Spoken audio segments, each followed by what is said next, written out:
Just আপনি এই দুইটা বালাচার কালারটা দেখুন ভাই, এই বালাচা খাওয়ার পর আপনি আসলেই কি কোনো স্বাদ পাবেন?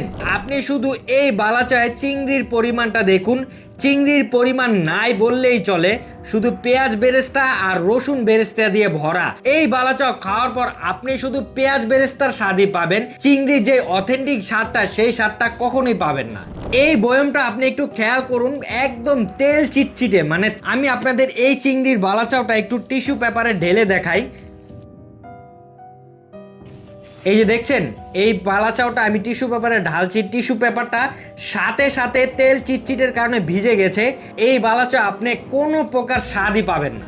আজকে আমি আপনাদের খারাপ বালাচা এবং ভালো বালাচার মধ্যে পার্থক্যটা জাস্ট বুঝাবো। কেনার আগে অবশ্যই খারাপ বালাচা এবং ভালো বালাচা দেখে যাতে কিনতে পারেন সেই বিষয়টা আমি আপনাদের বলবো।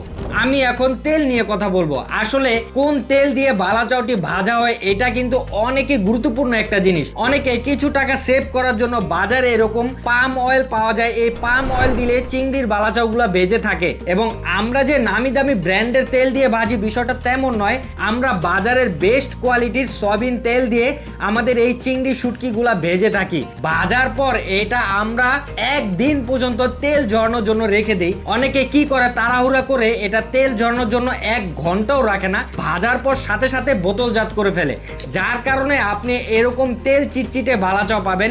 এবং আমরা আমাদের বালাচাও একদিন তেল ঝরানোর জন্য রাখার কারণে আমাদের বালাচাওটা আপনি দেখছেন একদম ফ্রেশ এবং একদম ঝরঝরে। স্যার, গত 5 বছর ধরে আমরা আমাদের এই চিংড়ির বালাচাও নিয়ে কাজ করে আসছি এবং আপনাদের হাতে হাতে প্রোভাইড করে আসছি।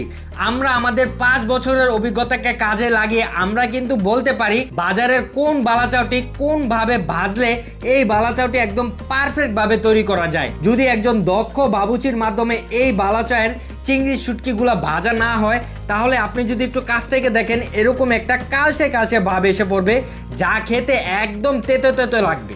এই 5 বছরে আমাদের সম্মানিত কাস্টমাররা আমাদের এই চিংড়ির বালাচাও এতটা পছন্দ করার কারণ হচ্ছে আমাদের এই চিংড়ির বালাচায় আপনি বিন্দু পরিমাণ বালু কণা শামুক ঝিনুক কিছুই পাবেন না। কেননা আমরা চিংড়ি শুটকিগুলো আমদানি করার পর হাত দিয়ে ভালোভাবে ছাঁকনির মাধ্যমে বালু কণা শামুক আলাদা করে ধুয়ে তারপর এটাকে ডুবো তেলে ভাজি, যার কারণে আপনি এটায় কোনো প্রকার বালু কণা শামুক পাবেন না। তাছাড়া রাইডার যখন আপনার কাছে এই প্রোডাক্টটি নিয়ে যাবে, আপনি সিরিং খুলে খেয়ে টেস্ট করে তারপর যদি কোনো প্রকার বালু কণা শামুক পান তাহলে সাথে সাথে প্রোডাক্টটি ফেরত দিয়ে দিবেন। আমরা আমাদের প্রোডাক্টে অরিজিনাল দেশি পেঁয়াজ এবং দেশি রসুনটা ব্যবহার করে থাকি, যার কারণে আমাদের প্রোডাক্টটি 6 মাস রেখে খেলেও এটার মচমচে ভাব কখনোই শেষ হবে না। এবং অনেকে কি করে, কিছু টাকা সেভ করার জন্য ইন্ডিয়ান পেঁয়াজটা ব্যবহার করে, যার ফলে এটা 8-10 দিন একটা মচমচে ভাব থাকলেও 10 দিন পর এটা একটা তেনানো তেনানো ভাব এসে পড়ে। একদম ফ্রেশ এবং কোয়ালিটিফুল বালাচাও কিনতে হলে আপনাকে একটি সঠিক জায়গা থেকে বালাচাও পারচেস করতে হবে।